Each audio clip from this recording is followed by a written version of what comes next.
All right. We are here live with the Parent Confidence Lab podcast, and we're here with a special guest, Angie Weber. She is a parent coach, speaker, CEO of the Parent Toolbox, and also director of Divorce Support Collective. And we are very happy to have her all the way from Minnesota today.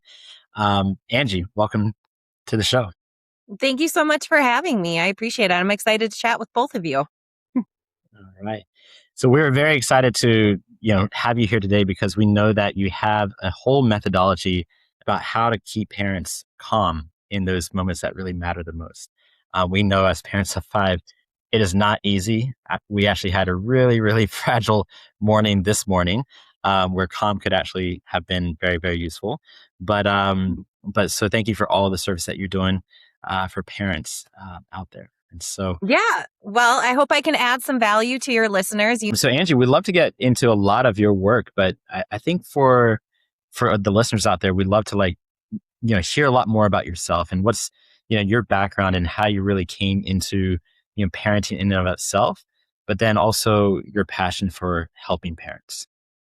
Yeah, absolutely. Well, my original background is actually in marketing, but when I was kind of getting into my career, I helped run a marketing company for about 7 years. And during that time, besides growing in my career, I also got married and I had babies. So, got pregnant, was very excited. A couple weeks into it, surprise, surprise, not just one, but there were two in there.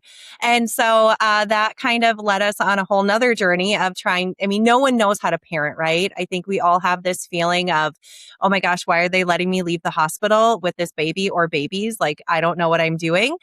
So there's the old saying that there's, not a manual, and there definitely isn't. But during that time, I'll say, my priorities, even when my kids were very small, I was still very stuck in this mindset of I had to really prioritize my career because that was kind of the belief system I had is if I add more value to other people's life, like I'll be valued and loved in return. And so I honestly feel like I kind of missed out on the first couple years of my kids' life in a sense. And it wasn't until the week between Christmas and New Year's that really opened my eyes and helped me see my priorities differently. It was before working from home was cool. So we were going to work from home at the marketing company and everyone else was super excited. And I was terrified. I was like, what am I going to do with these two toddlers? Like, they're not going to want to sit over in the corner while I check emails and try to have sales calls. But honestly, that week changed everything because I spent so much time with them. And I always say that, we love our kids, but I fell in love with my kids on a deeper level that week. And so I was like, oh my gosh, these two humans that I helped create are so fun and they make me laugh and they're so cool. What have I been doing by focusing on the wrong things of my life? So for your listeners, this is not a, hey, go quit your job tomorrow type of thing, because I don't want you guys to get any, nasty emails from bosses.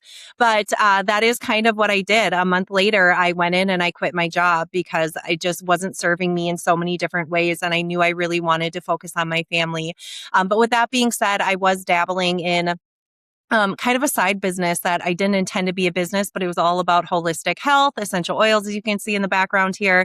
And I was able to really pursue that for multiple years as my main focus until in 2020, I went through some just personal hardships and trauma that led me on this whole different healing journey that really got me education and information on how to better handle our mental health and understand our emotions and really started unpacking things just from myself of what I grew up with. And I saw these different tools and strategies that I could be putting in place in our own home. And I saw this really cool ripple effect. Not only was it changing my relationship with my kids, but it was changing the relationship with my husband. And I saw how their relationships were changing as he started adapting the tools, and so did they. And so I did an essential oil class called the Parent Toolbox, where I brought in holistic options to help us manage emotions in our home with our kids. But I also brought in some of these therapeutic concepts and techniques. And afterwards, so many of the moms were saying, why don't we know this stuff? Why are we not teaching this to our kids? And I hear it all the time from empty nesters still of, oh my gosh, I wish I would have had you when my kids were younger because they probably think all I did was yell. And so that was kind of the turning point to pivot my business. I rebranded to the Parent Toolbox. I developed my calm approach to parenting, which I'm sure we're going to get into. Released my calm family planner to help bring more communication connection into homes. And yeah, I've just been out there spreading the word about it to not have parents do it perfectly because there is no perfect parent, but to be able to have new skill sets and new strategies and tools to upgrade our parenting toolboxes from the tools that have been handed down from generation to generation.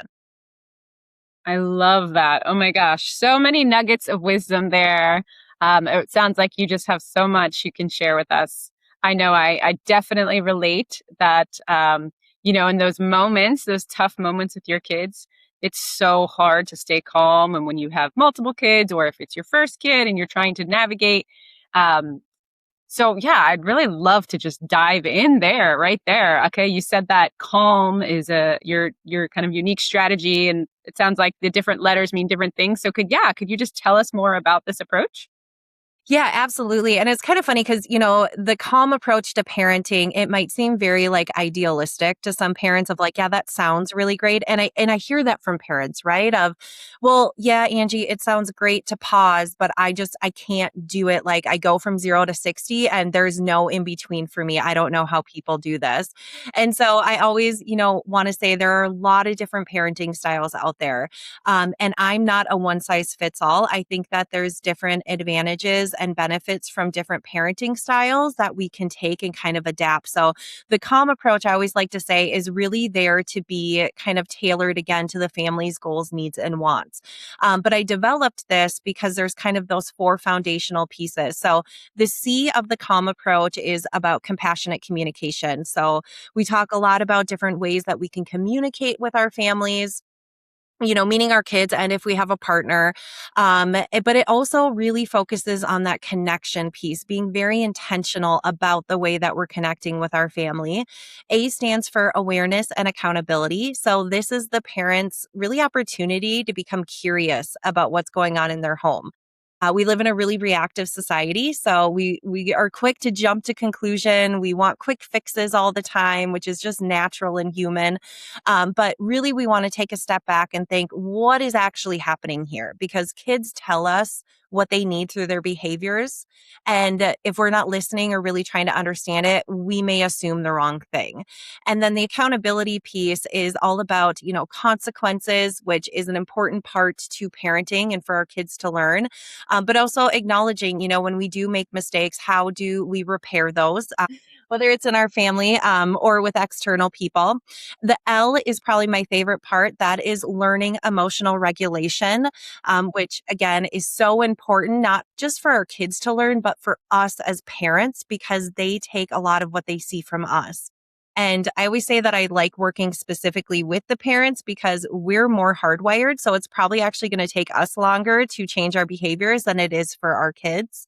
And then the last one is mindful modeling. So really kind of changing that saying of do as I say, not as I do to do as I do. So that we can be really intentional about the things that we're modeling for our kids so that they can adapt those, more healthy behaviors and coping skills. So speaking of coping skills, this actually resonates because as I mentioned earlier, we had a very frazzled morning, and I'm wondering how calm, taking a calm approach, which by and large, it sounds like it's really a mindset, and there's a lot of internal work that parents have to do, would have helped in this situation. So the particular situation was that 4-year old had candy, and then the 7-year old, thought it was hers, and there was a lot of fighting between the sisters going on at that point in time. At the same time, the 7-year old hadn't taken a shower, and I was just trying to get her to take a shower, trying to, you know, say calmly, sternly, and then, 30 minutes pass, and then all of a sudden it's not as calm as I would like, and that begets more tears, whining, complaining, and there's this vicious downward circle. Eventually got to the calm state, but there was a roller coaster of emotions that came before that. Um, I would really love to be able to kind of even just have have our children be able to kind of take that and go with it. But, how would the calm, methodology and mindset really impact and really change that narrative? Yeah. So a few things are kind of jumping out at me. And of course, I don't know the full context, which is totally fine. But just from what you shared, like the first thing is one, like we need to try stay calm. So again, that's why I love working with the parents because we need to really understand how we can do it ourselves before we can expect our kids to do it. Emotions are very much like dominoes. So when one person has one in the house, it can kind of go rampant across everyone, right? And so the first thing is to try, make sure that we're staying calm, especially in that situation. Like sibling fighting and bickering is so common that honestly that can really irritate us as parents and it can have us go out of what I like to call our sweet spot of emotion. So even in that sense, as long as they're safe in that moment, like I used to always say, I need some mommy minutes. And I would step away for a few seconds and then I would come back. So kind of like a reset for myself. The other thing is that make sure that we're actually getting down to their level. So, making direct eye contact, make sure we're getting down to their level, not necessarily raising our voice, because that's kind of like if you meet someone that doesn't speak the same language, just because we say it louder in our language does not mean that they're going to understand, right? And so we want to try stay calm in that sense of like the level of our voice. The other thing is choices. So kids thrive on choices, but it's not a, hey, you can do this, or this. It's, okay, you can either take your shower now or you can take it in 5 minutes. What's your choice? And then literally just keeping the silence there until they answer, really giving them the power to do that. So that would be one thing. And then one thing that I talk about a lot in the compassionate communication, which is also incorporated in the family planner, is kind of preemptively talking about these situations, about how do we speak to each other, what happens when we start bickering, so that we can talk through the consequences before the actions already happen. So the kids can start understanding, oh, when we bicker, maybe that means, like the item that we're bickering over gets taken away for a while, or in this case, like the candy will be taken away from us. So it's a little bit harder to do it in the moment if you haven't really kind of talked about those consequences before. But again, the more that we can communicate and come up with these quote unquote family rules, the better it can help in these situations to redirect to that conversation versus focus on the conflict itself in the moment. Love that. Love that. Those are all great tools. And I will add there, I was out rock climbing this morning. So he had to kind of navigate that alone. But I want to mention that because I feel like a big part of the calm piece for me and my kind of personal development over the last 5 or so years was realizing that as a mom, I need to make space for myself and my time and my exercise that helps me be that kind of calmer mom. We have a workout routine now, and it's not just him that gets to surf. I get to do my rock climbing 3 times a week. Um, so I just want to say, I think that's a big part of the calm strategy too, is, moms oftentimes, or the primary caretaker, whoever that may be, often takes on a lot and doesn't know or realize the importance of making space for themselves. So that's been a big lesson learned for me over the last few years. And I'm wondering, for kind of the mom that you said, like, hey, I go 0 to 60. Like, I know this whole world about not yelling. It sounds so great. I'd love to be the mom that never yells at my kids. Where do you start with them? Like, what's, the first place? And then how do you kind of move forward in the process?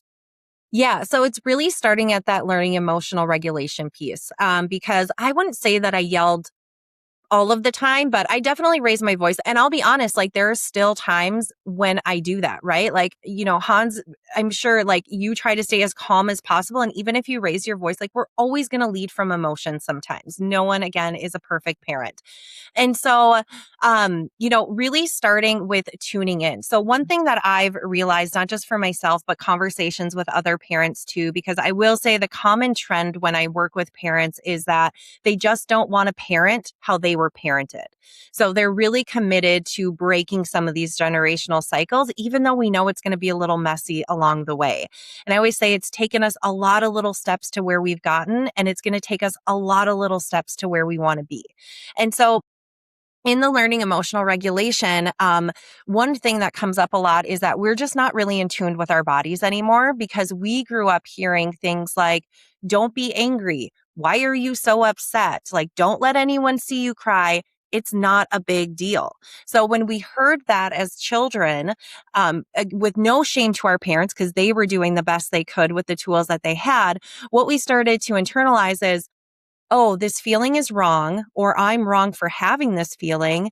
I'm not being told what to do with it or how to express it. So this feels uncomfortable. I'm just going to shove it down. And so now as adults, if we've continued to do that, and, of course, that can lead into some more survival coping skills as well. When those feelings come up, we don't take the time to process and to tune in with them. We're like, oh, I don't like this feeling. And then again, we might go from 0 to 60. So I have 5 check-in points that I always encourage parents to start doing when they're trying to kind of, again, get in tune with their body and understand when and how these emotions are coming up. Because the more that we can understand that, the better we can pivot and adapt, which isn't that what parenting is all about sometimes? The better that we can do that so that we can make better choices and so we can remain more calm. And so it might sound kind of long, but I promise you this takes like 30 seconds. And I always encourage parents, if they're kind of new to like starting to tune into their body, just make little notes either in your phone or in a notebook and come back to them later to, again, become curious and aware of like, when are these emotions happening? Is it a certain time, place, or thing that's kind of setting them off? But you want to just kind of do a body scan and say, what are my body sensations? So where is it showing up in my body? Is my stomach getting tight? Are my shoulders tensing up? Is my face getting hot? What kind of body movements are you wanting to have right now? Feelings are energy, so they need to get out sometimes. So is it that you feel like you need to go take a walk? Or I know for myself, when I'm starting to get like very much in my fight or flight, my knee will go up and down if I'm sitting. Or on the very opposite, if I'm in my very low activation, my freeze mode, it feels like my body weighs 1,000,000 pounds and I couldn't move it if I tried. Next thing are thoughts, not just the type of thoughts that you're having, but also what pace or speed are they coming in at? So are they coming in super fast where you're getting flooded with them? Or again, are you more in your freeze mode where you're like, I can't even comprehend a full thought right now. Like it's just flowing in so slowly. Emotions, which seems kind of weird because, we can say like, I'm angry right now. And I always love to give the example of, let's say that you're walking through a parking lot with your kid. And I'm sure all of your parents listening have had this conversation. You need to hold my hand. This is dangerous. We're in a parking lot. And then the kids see something across the parking lot and they tune out. They're like, nope, don't care what mom or dad just said. I'm booking it. I want whatever's over there. We finally get to them. And what do? We usually start yelling. We're like, I told you 1,000,000 times, you can't be running. This is dangerous. Are we angry? Yep, probably a little bit. But typically what's more underneath that emotion is that we're scared. We were scared that something was going to happen to them. We were worried. So, excuse me, I always encourage parents, like, try dig into the layers of emotions because they can mask each other. And then the last check-in point are the 5 senses. Are there any of your senses that are heightened or dulled that you can think of? Because again, I know when I'm in my fight or flight or getting to my fight or flight, if my dog barks in the background, that pushes me over the edge if I'm trying to finish work because I know the kids are coming in the door from school and the dog barks. So we just want to be very intentional with kind of tracking these things, again, without any shame or judgment, so that we can better understand those cues. And not only does that help us understand it better for ourselves, but it can help us with conversations with our partner, for example. I will be honest, Hans, I'm sure you never do this, but when my husband says, just calm down if we're in an argument, I see red. I'm like, that is not how to get me to calm down, right? But now we can have different conversations of like, I just need a few minutes before I respond, or I'm having a hard time kind of collecting my thoughts right now. I need a little space. And so it can help communication that way. And with our kids, it can help us understand their emotions better by leading them into questions. Like, I wouldn't suggest you guys to sit down your 3-year-old and say, "Can you tell me about your body movements and sensations right now?" They'd be like, "What are you talking about?" But we can say, "Can you point to where this is coming up in your body?" Or, "Can you share one thought you're having in your mind right now?" Because it not only strengthens their intuition with themselves, but then it gives us a better guidance on, okay, so I understand when they're starting to do this, they're kind of getting out of their sweet spot of emotions. That visual that you just mentioned about seeing red when just when you hear the "just calm down," we've definitely been in that situation. Definitely have been there many times. I think it works on both sides as well, but the visual I had was like that bullfighting, like when the matador takes off the red handkerchief or the red thing, and the bull's like starts getting furious. Um, which is totally a red flag, right? Like there's got to be like these red flag kind of do not say, do not cross, especially when you're in the middle of heat, right? When one of the things that you said mentioned earlier was that you should give your child different choices. Would you like to take a shower now or take a shower 5 minutes from now? Uh, Knowing that there is in this situation there was a ticking clock with the school, start of the school that we're trying to get her to, but when it comes down to it, I've heard that many times you're not supposed to give ultimatums, which are different choices, right? Do this or else X, Y, and Z. Take away your favorite toy, take away your privilege, this, that, and the other.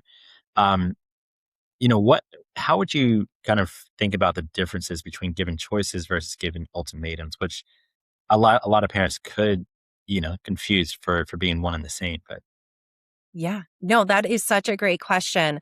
That is where we see a lot of power struggles actually happen, is when we try to instill a consequence on something that our kids do, but it doesn't necessarily correlate to the action. So it's kind of like the punishment doesn't fit the crime type of thing. So, if you don't go take a shower, I'm taking your TV away for 2 weeks. Like the kids' mind, they're like, what does that have to do with me being clean? Like, why can't I watch TV if I do that? And so I think it's really important, again, to have these conversations of consequences if it's a reoccurring thing more often so the kids can understand it, because an ultimatum, that, and I don't know the exact definition, like I'm not Webster's dictionary. So if I get this wrong, I apologize. But that kind of feels a little bit more like punishment. Like, I'm going to try show you what I can control in your life by telling you this ultimatum. Whereas consequences are more geared towards discipline, which discipline means to teach. And consequences are just a part of life. Sometimes you are going to have natural consequences, like if you touch the stove, you're going to get hurt. Like, it's going to hurt. It's going to burn you. Or there is more, enforced consequences, like, if you don't go take a shower, we're taking 15 minutes off of your screen time because you're going to end up going to bed later. We need to keep our bedtime more solid on what we talked about. So there's choices in life, which is why I'm such a huge advocate to give kids choices so that they can understand sometimes when you make one choice, it's a better consequence.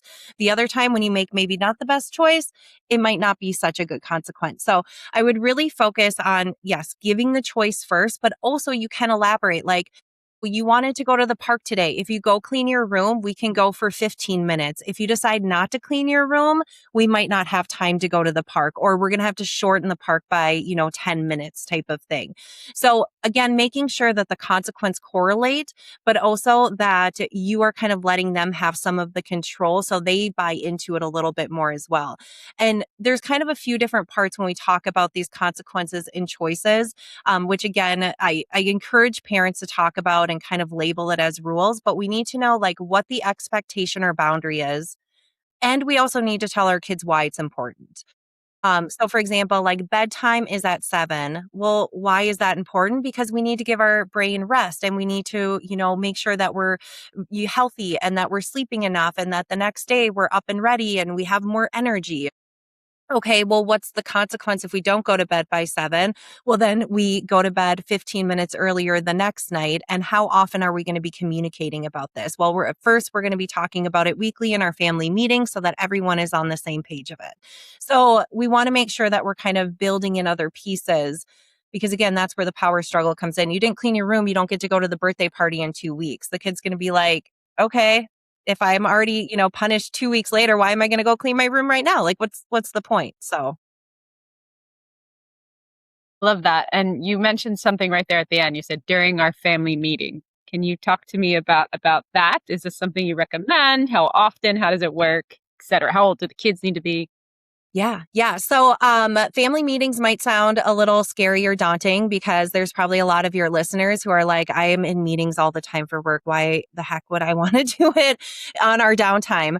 But family meetings is a piece of that compassionate communication that families really gravitated towards when I talked to them about it. I remember specifically I was doing a parenting consultation with a dad, and we were talking about these family meetings, and he was like, "Oh."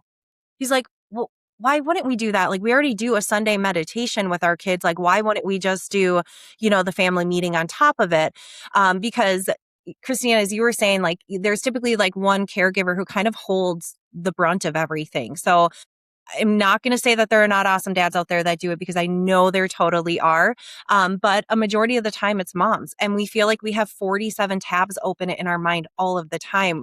And then we get to the point where we're like, I've been holding all of this and trying to keep everything running. And then we finally do kind of explode or we get depleted and burnt out. And it takes a really long time to recover from that. And so family meetings are not supposed to be scary. They're supposed to be fun and informative. I know there's so many like apps out there and there's the cool calendars that you can put on your wall. Really, my goal for this is to have us shut off all the distractions so that it's a shared family meeting and that we can really focus on the quality. They should only take about 15 or 10 minutes every single week. So I suggest, pick a day that you want to do it on. We typically do ours on Sunday afternoon. And you don't have to have my planner, but the planner does walk them through 52 meetings. And so there's a couple different things that we go over. We look at, just conversation starters of, how was the week? How was the week? What could we do better? What are we excited about this week? And there's always a different conversation question included in there too. Looking ahead. So not, mapping out every single thing that's happening that week, but the big things like, oh, we have, baseball games or practice, or we have, a birthday party on Saturday or Sunday. Not only does this help the kids understand what's coming up so they're not taken by surprise, even though they might not remember everything, but it also really gives us a chance to say, what does our week look like? Is it really packed with things? Mm, yep, it's pretty full. And that means that we're not having a lot of intentional quality time as a family. So we might have to skip a few things or say no if anything else comes in. Or we could look at it and be like, oh, we don't really have anything going on this week. Like, let's plan something. Or, you know what? We got invited to that barbecue down the road. Like, we can totally do that now because we don't have a lot going on. Next is show us the money. So that is all about finances. Well, you don't have to share with your kids like this is exactly how much our mortgage is, that's coming out this week. I think it's really important for children to learn fiscal responsibility. And so you can talk about, okay, what's coming in, what's going out, what are the kids' savings goal, and maybe what is a family savings goal? Maybe you're working towards a family vacation or something. Next is the dinner planning. So I know for me, I was getting really burnt out with like, what does everyone want for dinner? And then everyone would give me blank stares. And so I really encourage everyone in our family, you have to give at least one dinner menu idea so that we can plan out the week. And then there's a shopping list next to it. And then lastly are the tasks. So these are the household responsibilities that maybe go above and beyond our daily responsibilities. Maybe it's cleaning out the garage or, around here in Minnesota, cleaning out the garden. Or maybe it's that we have a ton of laundry. So everyone this week, we really need to band together to do laundry. So that way, again, you're kind of talking about everything out at once and everyone's being able to contribute without any distractions around. So for family meetings, I mean, I encourage families to do them with kids as young as like 3 or 4. Will they be able to give a ton of input? Maybe not. One of the families that I helped, they used to do it at the park all the time so that when their little girl was getting a little, like, okay, I'm kind of over this, she could go off and run and play, and her husband could still sit there and plan out the rest of the week. So it kind of, again, adapts to whatever you need for your family in that situation. That's amazing. There's so many things that I want to ask about that and really dig in, but it sounds like one universal kind of theme across all of those different facets is really aligning expectations, which I think that's really important if, kids have that expectations of, what's required in the task, or why should we take a shower, right? Or why do we need to clean the house? And then also we can definitely relate to all the meal, those challenges and those fights and those bickering. But um, you hit the nail on the head in terms of the, financial savings. So we actually just this past weekend set up a bank account for our 7 and 9 year old because it's really important for them to understand, money in, money out. And, it's not all about you can have this, you can have that. And their little hearts have so many different desires, right? So, um, really love, setting expectations. But I also wanted to kind of segue a little bit into your other line of work, which is the Divorce Collective. And I know, um, we know that parenting is very tough, and we have friends and relatives that are single parents as well, and some that have navigated the divorce process as well. And so, just wanted to really, dig into that and really understand, kind of your overall, mission with the Divorce Collective and the work that you're doing there. Yeah, well, thank you for asking about that. So one of my very first coaching clients for parent coaching was a co-parent, and she actually found me through a referral of a different coach, but it was a part of their upgraded or their newly kind of discussed parenting custody agreements. And so both her and her co-parent had to go out and get a parent coach. Now, this was years after they had gotten divorced because they were both remarried at that time again, and um, she really wanted to kind of course upgrade, like I said, her parenting toolbox. But the reason I loved working with her is because she had two different situations she had to focus on. One, how do I become the parent I want to be when I only have my kids part of the time? And two, how do I navigate this relationship with my ex when we do not see eye to eye on a lot of stuff? And so as much as we hope that people can have, a great co-parenting situation, I have some personal friends who have amazing co-parenting situations, even if they, again, don't agree on a lot of stuff, but that's just not the reality for everyone. And so kind of coming from this really passion of helping people in that position, long story short is I got more interested in collaborative law here in Minnesota, learning about different approaches to divorce. My marriage went through a very hard spot. So divorce could have been an outcome. We were able to reconcile, but I really appreciated this like collaborative approach to help people not stay in court for years and years. And then you're depleted financially, emotionally. Maybe it has some physical effects on you because of all the stress years after. And then at the end of the day, no one's really happy. I mean, we dug our heels in just to be right. But when we look back at it, we're like, what did that really get me? And so ended up developing an organization called the Divorce Support Collective, where we really focus on bringing in members of all different aspects of divorce. So divorce coaches, parenting coaches, attorneys, mediators, mortgage specialists in the divorce field, real estate specialists in the divorce field, so that people can really gather their A team. They can really find support because it's not just about getting the lawyer. There's really three sides to divorce: financial, legal, and then 80% of it is that emotional piece. And so we really strive to help reimagine the process of divorce through collaboration and support, no matter where anyone is, whether they're at that contemplation stage or whether they're, years post decree and they're just looking for that additional support to figure out what does this new chapter look like. And so, of course, my role in there, I'm one of the parenting coaches of the organization, and really just, helping co-parent support by, again, upgrading their parenting tools. Just because, just like we don't know how we parent with our first kid because it's brand new to us. No one goes into parenting being like, gosh, I can't wait to have a co-parenting situation. You're like, I'm so excited, 10 years down the road, I can't wait to co-parent with you. They just don't know what they don't know. And so it's really giving them that support by looking at those two different parts of it, and also really focusing on the what can I control and what can I not control piece of it. I love that so much. And thank you so much for putting that together. We have so many friends and family going through this situation. And I can imagine must be a tremendous resource for families. So Oh, I know our time is just about up. I always wish we had much, much longer to talk to you. But yeah, I'd love to ask you. I mean, you've been doing so much in all these years of being a parent. And how old are your kids now? I forgot. they will be 12 in October. Well, okay. So you've been going at it a little longer than us.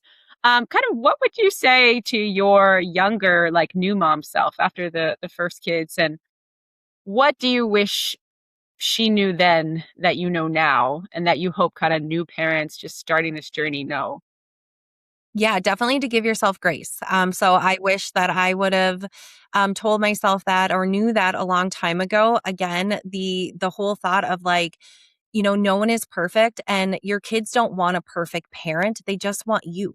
And so really getting out of this mindset of, especially the social comparison of, oh, so and so on Instagram looks like they have it all together. Spoiler alert, everyone has messy. Messy just looks different. And so really giving yourself grace when emotions do take over or you feel like maybe you messed up. Just know that you're doing the best that you can. And there's always support out there. You don't have to do it alone.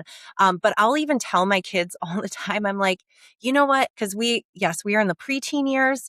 So once you get to that stage, you let me know. I will be here for you because it is a different type of challenges that come along with my girl with the preteens. But sometimes I'll literally just say, like, I know this is your first time going through this stuff, and it's my first time as a mom going through this too. Like, we need to work together here. So again, it's just that grace for ourselves when we feel like we mess up. It's going to be okay. We can always repair. I love that. I love that. And, I'm also a coach too. I work with women leaders, and I always tell them, like, all that love and compassion you have for your children when they mess up, like, can we use that on ourselves? Can we just mother ourselves a little bit and say, like, it's okay you had a hard morning. It's okay you lost your temper a little bit. It's understandable. You didn't get a ton of sleep. You haven't had time for yourself. You haven't exercised. All these things. I'm like, can we just show ourselves a little bit of that motherly love? We give so much to our children. Can we just give it to ourselves? So thank you. That's great. I love that.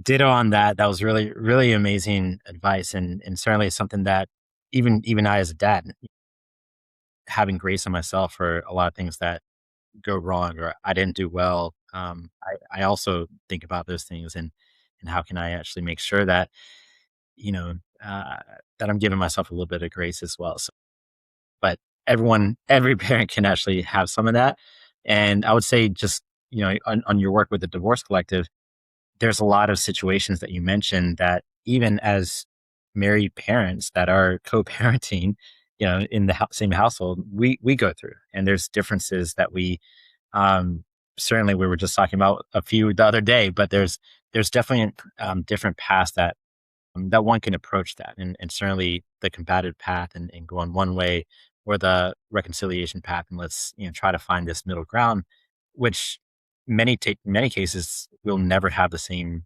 ideas about these things, and so I think it's important to really sit back and say no two people are ever the same. Period. End of story. And I think almost anyone can really benefit from the toolbox and the program that you're put together with the divorce collective. So kudos to you for doing that. Thank you very much. All right. Well, that being said, this is the end of the show. And thank you so much, Angie, for being here on the Parent Confidence Lab podcast. We know that life is an experiment, and parenting is one of life's biggest experiments. So thank you so much for being here. Thank you very much for having me. I appreciate it.